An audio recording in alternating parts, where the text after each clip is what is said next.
I'm fine. Two words. They seem harmless, right? Maybe even polite.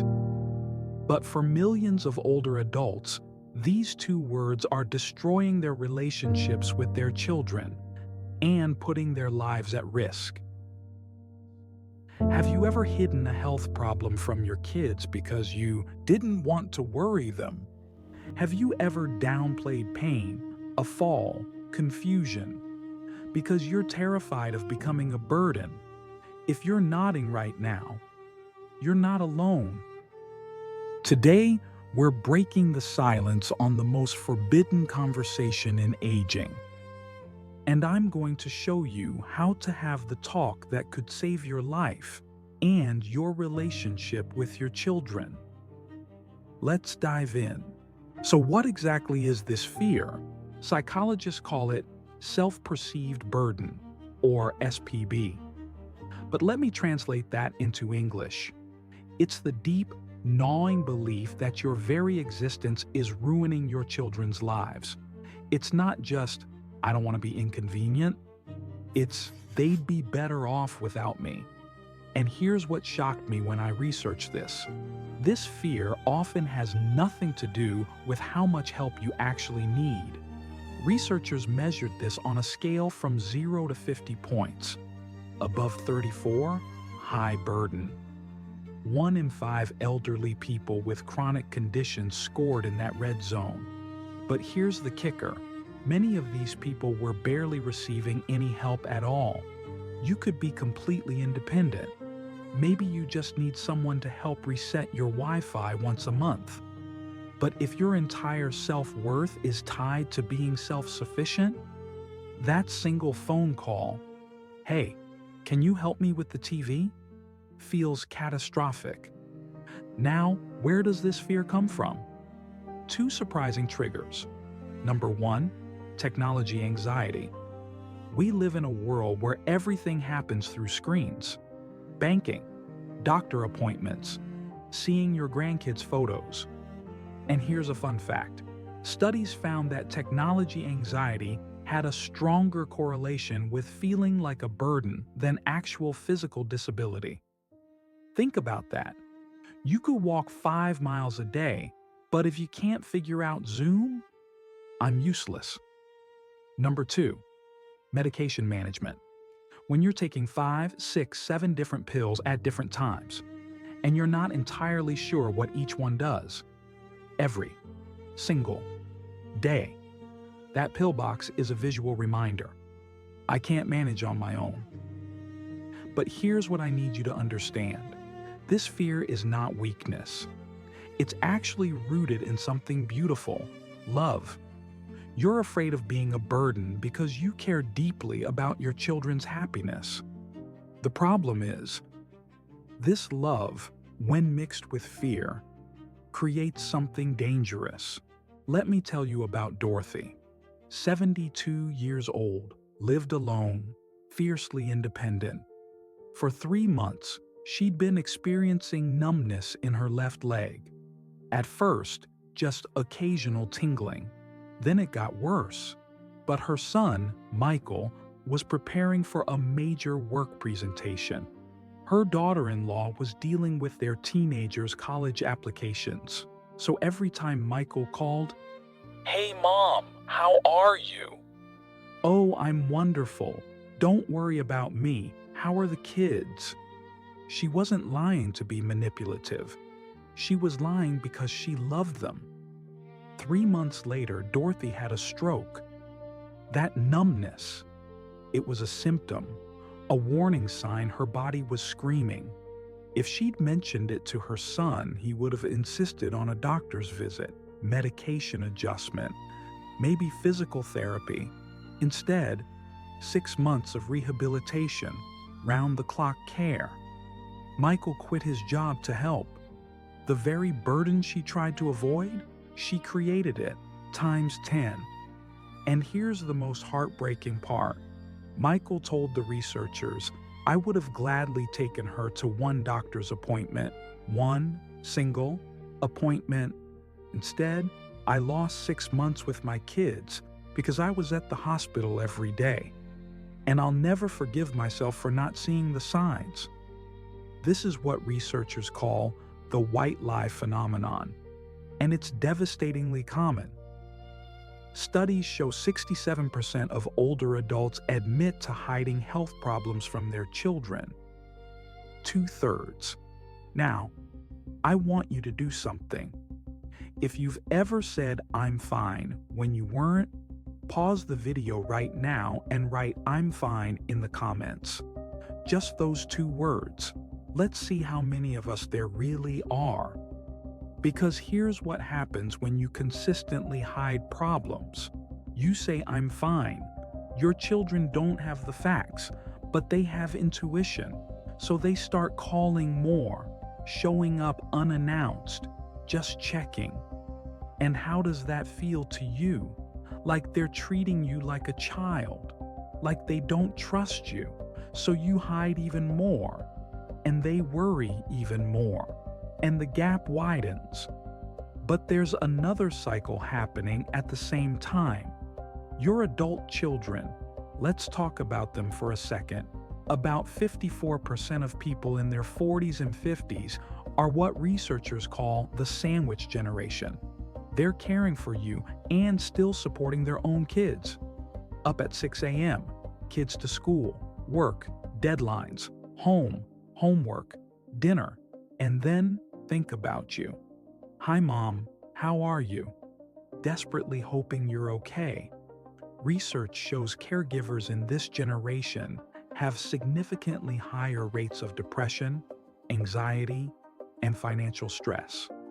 About 80% of families pay out of pocket for elder care, often more than $7,000 a year, on top of paying for their own kids. And here's where the 2 cycles intersect. You see your son's exhaustion, the worry lines, the tired eyes, and that confirms your worst fear. I am ruining his life. So you hide more. You refuse help. No, I'm fine. Go home. Be with your family. And your health gets worse. And eventually, there's a crisis.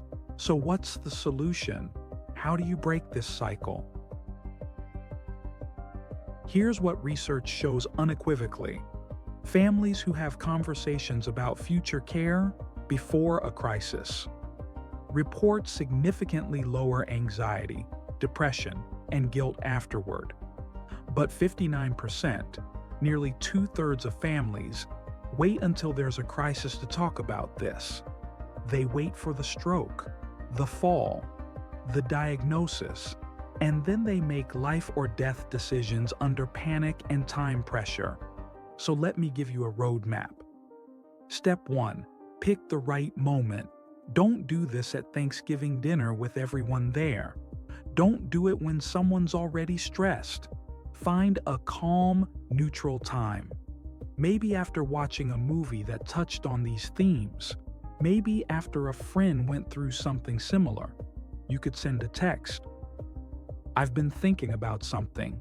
Nothing urgent, but can we talk sometime soon? It's important to me." Step 2. Use I statements, not you statements. Don't say, "You're gonna have to deal with me getting old." That puts burden on them. Instead, "I want to make sure you know my wishes if something happens.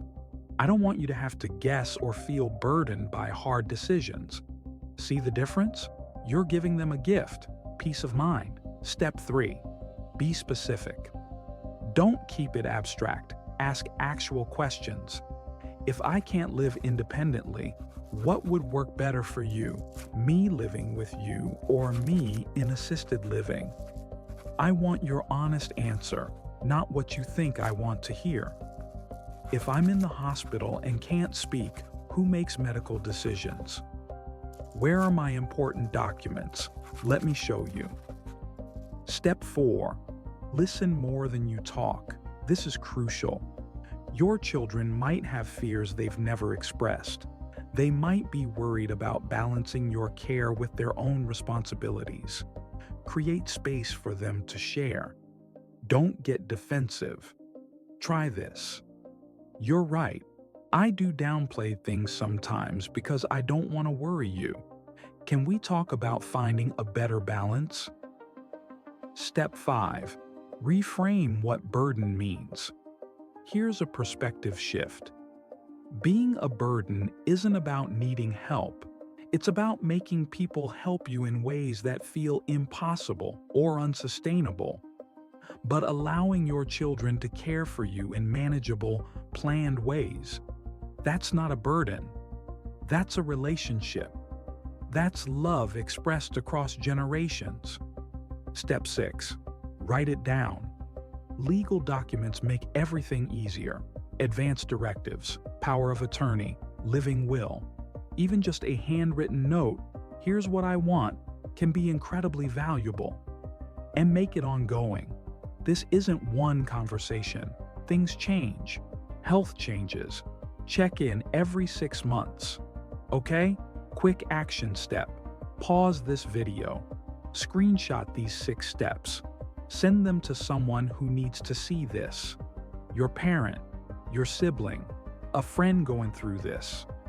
Okay, now let me tell you something I haven't shared yet. When I started researching this topic, I thought I was doing it for you, for this video, for the information. But about 3 weeks in, I realized something uncomfortable. I've been avoiding this conversation with my own parents. I study this professionally, and I still haven't had the talk. Why? Because it's scary. Because saying, "Let's talk about what happens when you can't live alone," feels like I'm giving up on them, or wishing them ill, or being morbid. But you know what's more scary? Getting a call that my mom had a fall and I have to make decisions about her care, and having no idea what she would want. So I called her last week and I said, "Mom, I need to ask you some things, and it might be uncomfortable, but it's important to me." You know what she said? "Oh, thank God. I've been wanting to talk about this, but I didn't want to upset you." We've both been protecting each other from a conversation we both needed. So here's my final reframe for you. There's a therapy called dignity therapy. It's used with people facing end of life. In it, patients share the most important stories from their lives, the lessons they've learned, the things they want loved ones to remember, and they create what's called a legacy document. The goal is to shift focus from what you're losing, health, independence, time, to what you're leaving behind. Wisdom, love, stories, values. You are not just your failing body. You are not just the help you need. You are decades of experiences, relationships, and love. And allowing your children to care for you? It's not taking something from them. It's giving them the opportunity to show their love, to honor the relationship you built, to practice the values you taught them. Yes, it requires vulnerability. Yes, it means letting go of some control. But the alternative, suffering in silence, hiding your struggles, creating avoidable crises, that doesn't protect anyone. It just postpones the pain and makes the landing harder. So here's your homework for this week. If you're a parent, send your child a text right now. It doesn't have to be perfect. That's where it starts. If you're an adult child, same thing. Message your parent. And then come back here and comment. Done. That's it. One word. Because I'm going to check, and I'm going to reply to as many of you as I can. We're creating a community of people who are brave enough to have this conversation. You're not alone in this. Not being a burden doesn't mean disappearing. If this helped you, share it with someone who needs it. And I'll see you in the next one. Remember, it's never too late to start the conversation.